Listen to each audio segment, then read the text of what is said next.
Alright, I'm going to be removing that reversing valve from this unit. It's used for a server room, so there's no heat involved, so I'm just going to make it straight cool. The leak is right on top there. You can see all the oil there. On the far left one, where it's the cleanest.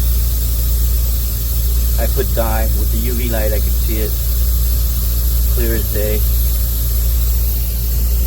So we'll be doing that in a little bit. Just to show you, we're going to have to remove the electrical panel from the front here. We need more access. Hopefully I don't have to turn off the water and release the hoses for more room, which I think I might have to. So let's see. Okay, as you can see, what I did is with the pipe cutter I cut my discharge line from underneath the reversing valve, and I covered up with a rag. Then I took the Sawzall and I cut across all 3 lines. It's the easiest way to get rid of the valve because all the debris is going to be down. Then you can start, if you need to move the pipes around a little bit, they'll give you a little bit of movement, so you're free to do cutting and everything. See, I'm going to start here and I'm going to just do a 90 to another 90 over here,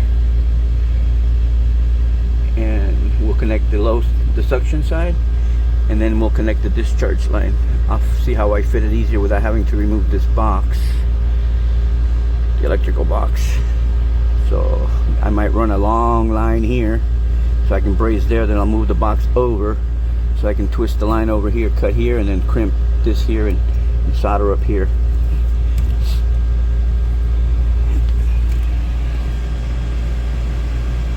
Alright, just the last and final piece.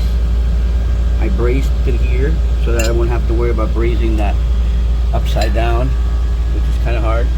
I left that little tip sticking up, so in case when I solder up here, if any little bit of solder happens to fall down here, it'll never make it back through the system. You don't have to do it, I just wanted to show you that you can.